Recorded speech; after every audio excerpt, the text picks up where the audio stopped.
Hello, everyone. Welcome back with a Crown Confidential podcast again. Today, we have the honor to present our broker. His name is Khalid Muneer. He is our broker of Jupiter Properties Company. So we're gonna get to know this time about him, and we want you to guys know what is besides a company. Who is Khalid Muneer? All right. Khalid, you ready? Thank you so much for that kind introduction, ladies. And I look forward to the rest of the program. Yes. Khalid, tell us a bit. We want the people to know you. We know you. You're all the time with us. You spend days a lot. We're with you all the time. But we want the audience to get to know you. Who is Khalid Muneer? Well, as you ladies said, my name is Khalid Muneer, and I'm the founder, owner, and broker of Jupiter Properties Inc., which is a real estate brokerage company here in Central Florida, specializing in residential, commercial, and business brokerage. And I founded the company 25 years ago, right here in Central Florida. And today it is one of the largest companies, real estate brokerage companies in Central Florida, with over 53 agents.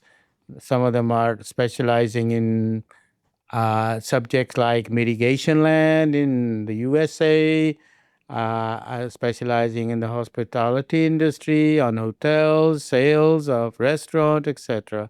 So we're a very diversified company, and that is the biggest attraction that realtors find in joining our company is the diversification nature of the products that we deal in. Amazing. But Khalid, besides being a broker, what you were doing before? Can you tell us where you're from? What you were doing before you become a broker to start in this real estate world? What you were doing before? Tell us a little bit about yourself. Well, in my previous life, I spent 17 years in international banking and finance. And that allowed me. I grew up in England, in London, Britain. I was 9 years old when my parents moved there from Pakistan. So I spent most of my life in Britain. There, I worked for an international bank based in London, which resulted in me visiting, actually living and working in 10 countries around the globe. So I spent 5 years in Africa, 6 years in Dubai, and then in Europe, I spent about 7 years of my working life before I decided to move to the USA and become an entrepreneur. Yes. And you were in all those countries, you were in banking, basically?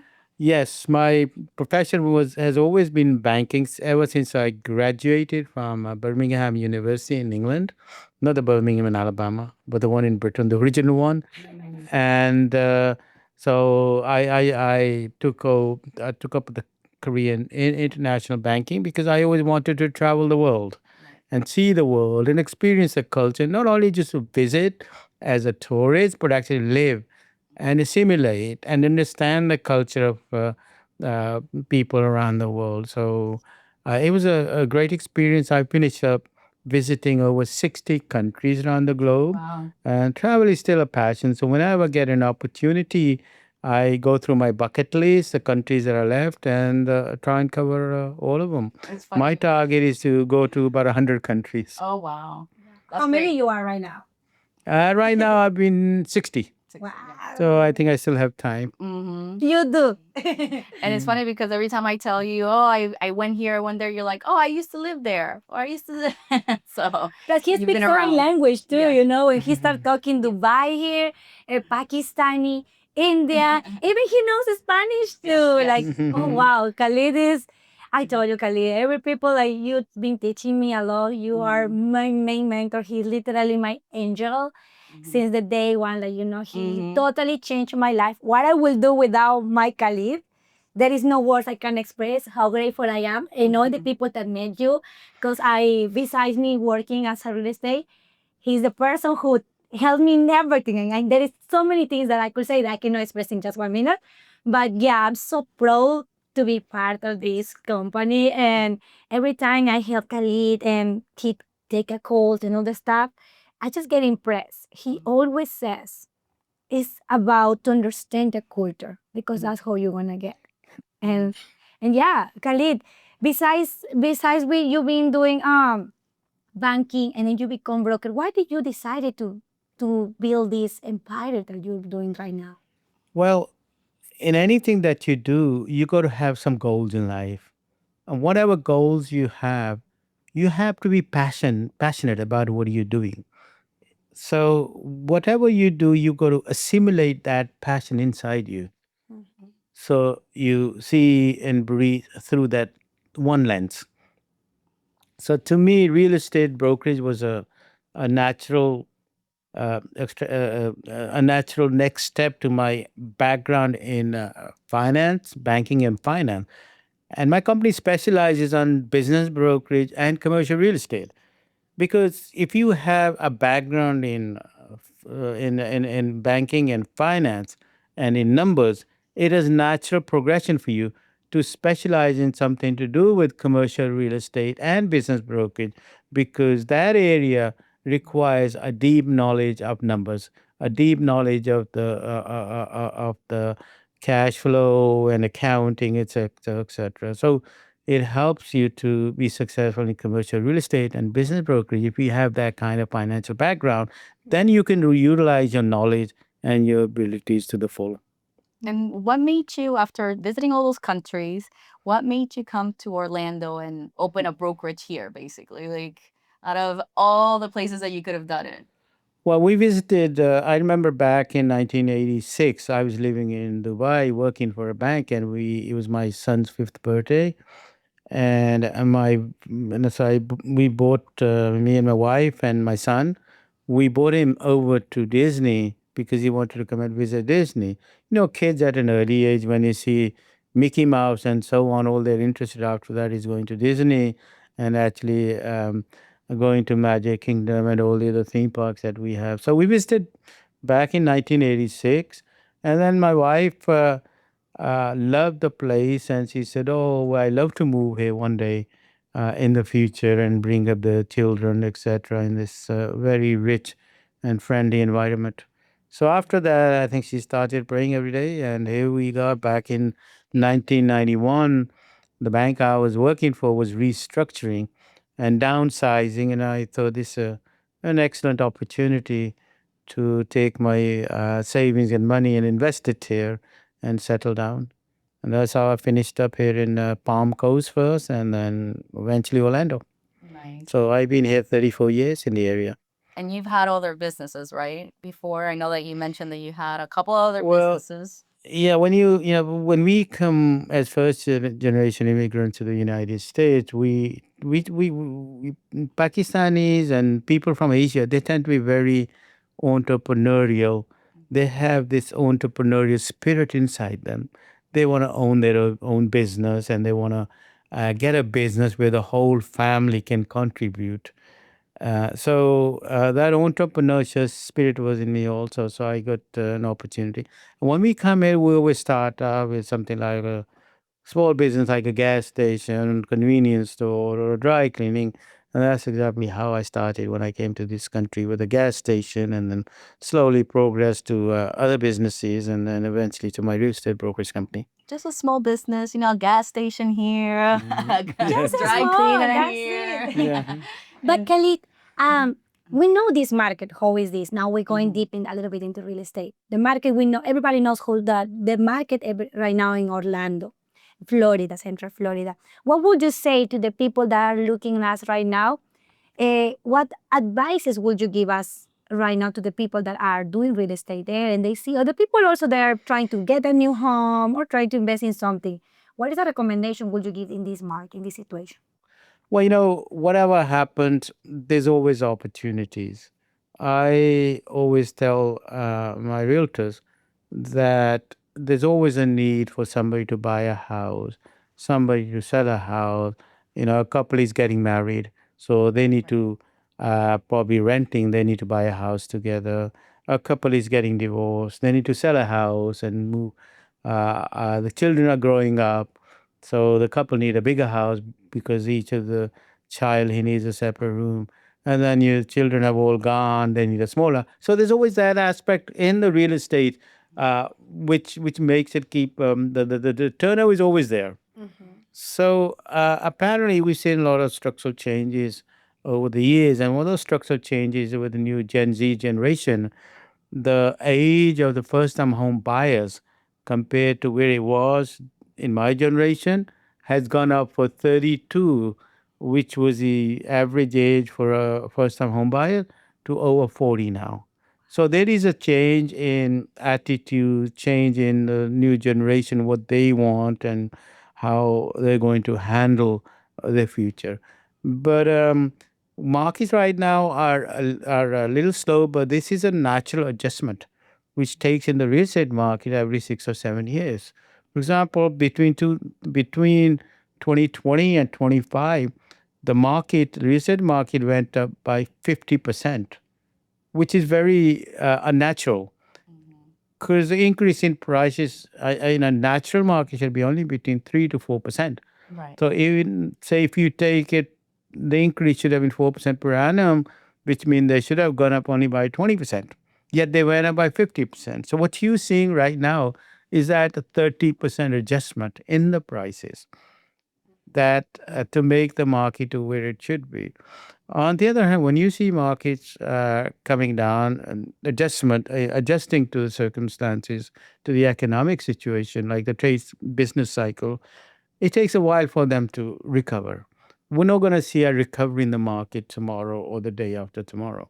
Normally, when the market crashed in 2007, it took 6 years, 2013, before the recovery started. So we saw the softening of the market last year in 2025. So it'll be 3 or 4 years before the market starts recovering.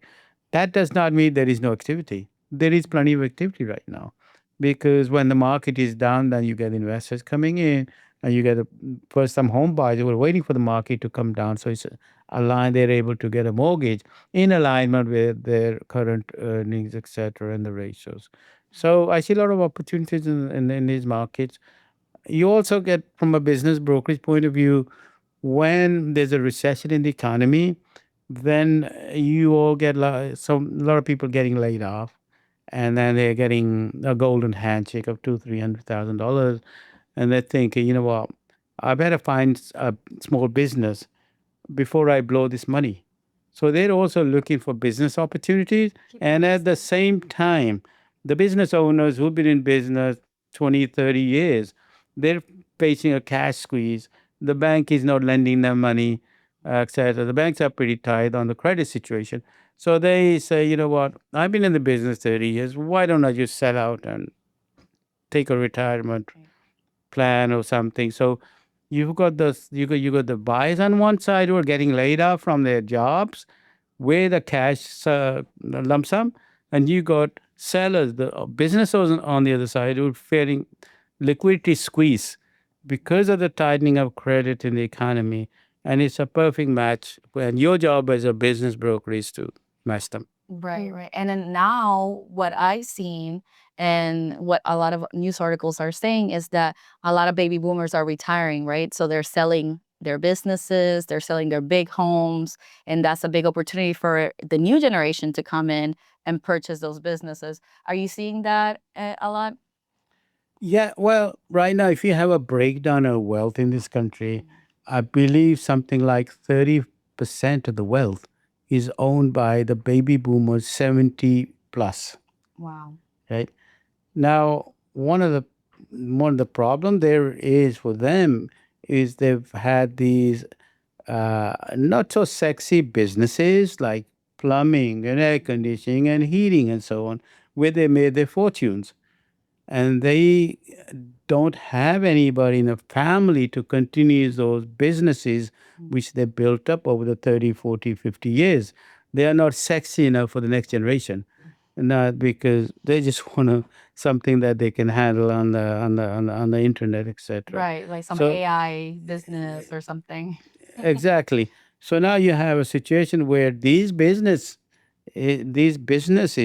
will make a lot of money because they are service oriented business. I mean, if your air conditioning breaks down, you need somebody to be here in Florida to be in the house within the next half hour, otherwise you'll boil. Yes. So those are the type of businesses which the baby boomers made their fortune in, and they're finding it hard to sell those. Convenience stores is another example because generation that came like my generation, they used to go and buy a gas station and a convenience store and start help put the whole family to work in order to make a living. Well, that generation has gone. So I have quite a few convenience stores for sale, but there's no potential buyers unless you get a new generation of immigrants who have this urge to better their life and better the future, build a future for their children, etc.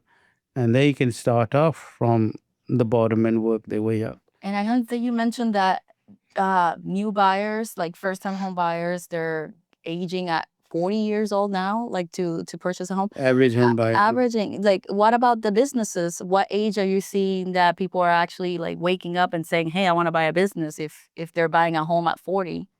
Oh yeah. Well, it's the same problem there. Unless it's a technology oriented business, your traditional businesses, they do not appeal to the new generation because, those kind of businesses involve hard labor and physical presence to supervise your business. Right.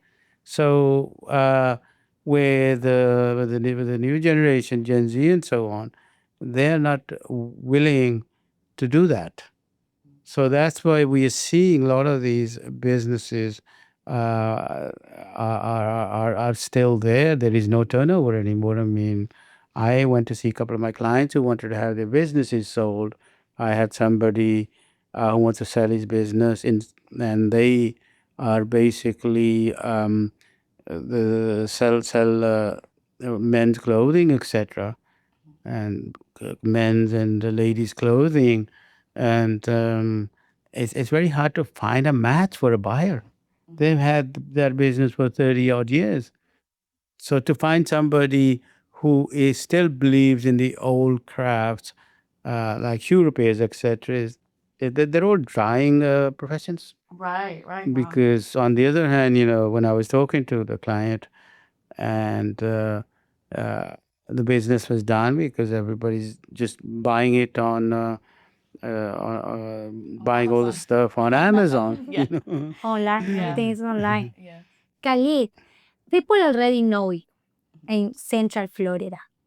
But I want the people to know you. What was your secret to be all the time? People say, Kylie, how do you do one day here? Even myself, if you had more energy, like, what was your secret that you can tell to me? Well, Because you've been president also of many champs. But what was your secret to keep going all the time? well, there's no secret sauce.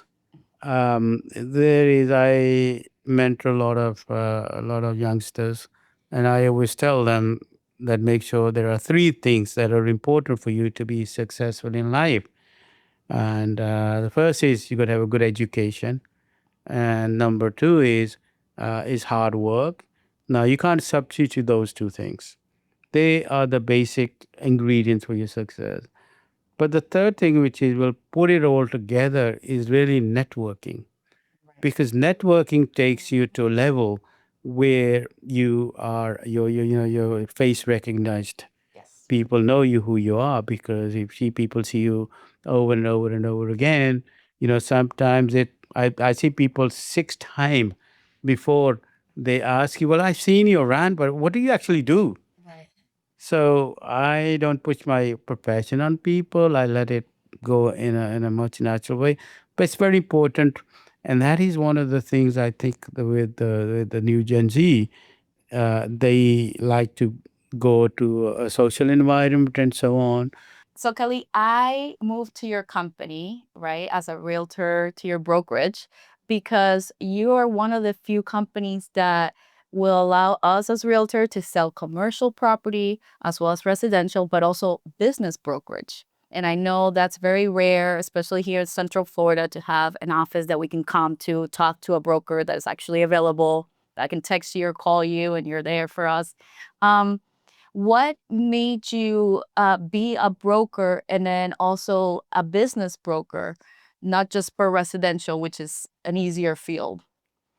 Well, I don't think residential is an easier field because when I first got my license and I used to sit in open houses and that back in the 90s, we had a lot of people moving to the state of Florida from up north, and I found it very difficult because you had the buying a house is a very sentimental decision, Yes. right? If the wife likes the kitchen and the husband likes the garage for his workshop, then you sold.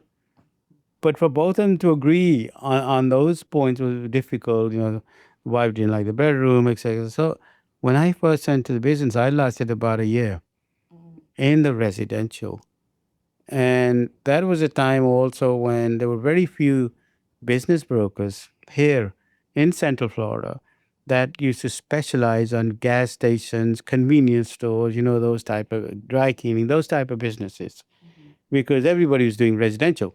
Right. So it was my niche area that I developed, and I got my name out there throughout the state of Florida as as a person who was specializing in businesses. So we've had, I've sold all kinds of businesses in my 30 years career here in Central Florida. So basically, residential, it comes natural with a business background, and financial background to be able to sell businesses. Now, with houses, you might have to show a person five, six houses before they decide what they want to buy. With businesses, it's down to what the business is making. What is the bottom line? That is the only thing the buyer is interested in. The numbers. It's a numbers game. How much am I paying, and what I'm going to get out of it? Right. So half the time you don't even have to drag the person to see a business. He goes there as an anonymous person, and we tell them you can go there. It's a restaurant. You go and eat there, get the feel for it. We have the numbers here, and then if you're interested, we can go to the next stage. So I find it naturally easier than the residential because first of all, I've been doing it for so long, and I have a good understanding of the numbers, and also I have the people who come to me because most of the most of my clients, they're Asians. So they're all from Vietnam and China and India and Pakistan. And they have a very narrow list of businesses they're interested in, which is mainly labor intensive. So they can put the whole family and save on the payroll, etc. So it was a better fit for you, and it just came natural, basically. Yes, yeah, it came natural to me because I did have a business background, having owned businesses. Right. That's right. So I had a gas station for 5.5 years. And the first thing I did was sell gas stations. And I knew everything about the gas station. And it brought a lot of credibility for my clients also, knowing that I owned a gas station myself and I understand what's involved in it. And also from a buyer's perspective also, that the seller could not confuse me or fool me on the numbers. Because if he told me, well, this is the price of gas, and he looked as if he was making too much margin on the gas price, I would automatically pick up. I says, you're missing out county taxes that you pay. You have to add on. So that way, my buyer had credibility with Right. me also knowing the business. And what is your next goal, Khalid? You already achieved so many things. You're president of so many things. You're a broker. You're everything. What is your next goal? Well, thank God I've been lucky. I've achieved most of the goals in life, and one of the main goals for me was to build up a successful real estate brokerage company. Like, We're nearly there.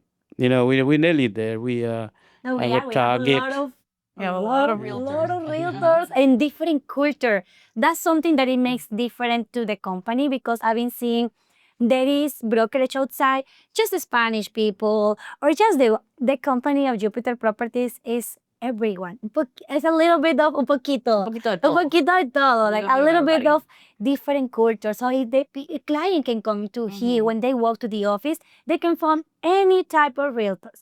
Brazilian, Pakistani, Indian, Spanish. So that was makes our different. I think that was something exciting. And when I they put the have voices there. any language to pick from, so they'll feel comfortable doing business in their language that you know that's very important. Yeah, I think that's the strength of my company. And a lot of that stems from my background, working in all this country, understanding different cultures, and also from the fact that it's very important when you're dealing with a client to understand their background, to understand their culture.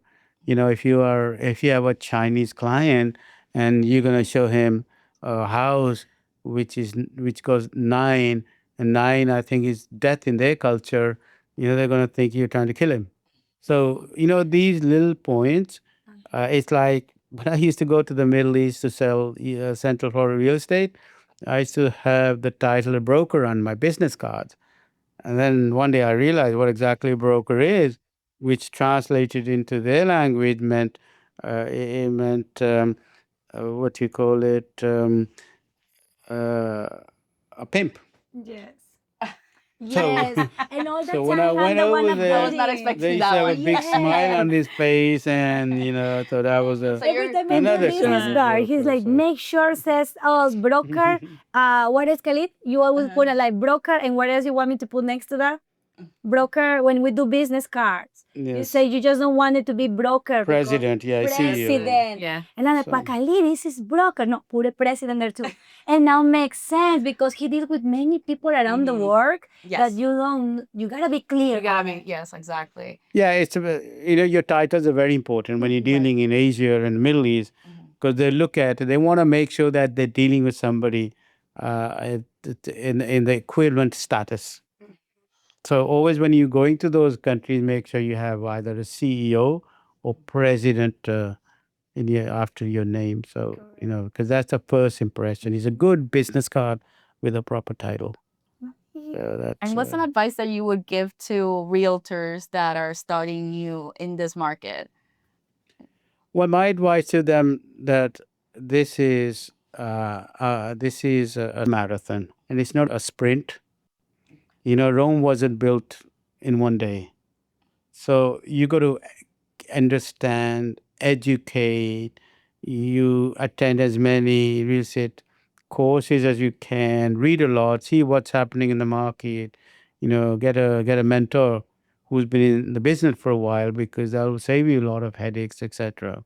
And also, it's very important that if you're going to have a career in real estate, that you think of the longer terms and you think of diversifying yourself, not in terms of selling just houses, but get into business brokerage and commercial real estate, and join organizations like SEPCAR, which specializes in commercial real estate, Association of Commercial Realtors, or get yourself CCIM, which is the jewel of the commercial real estate qualification, etc. And then just go out there and attend as many courses as you can at Aura or rather your local board, etc. That's how you're going to learn. It's all about educating yourself. And that's one of the advice you gave me. You said you got to diversify it. And now we're doing commercial, business, everything. So we thank you so much, Kelly, for being here Thank with you us. so much. And for the social media, if somebody wants to find you, what would be the best social media account? Khalid have social media. Khalid, what is your social media? Well, we have a Facebook page you can go on, Jupiter Properties Inc. We're on Facebook. We're also on Instagram. We or have the if you want website to, too. we have the website, which is jupiterpropertiesgroup.com. And also our number, if you want to get in contact with us, is 386-547-6161, which is also displayed at the bottom of this video. Yeah. Thank you Yes, so it's much, gonna be Kelly, for Thank your you for being time. here, and thank you so much for inspiring so many people. Thank you so much. Pleasure talking to you, ladies. Yes. And This is Crown Confidential Podcast.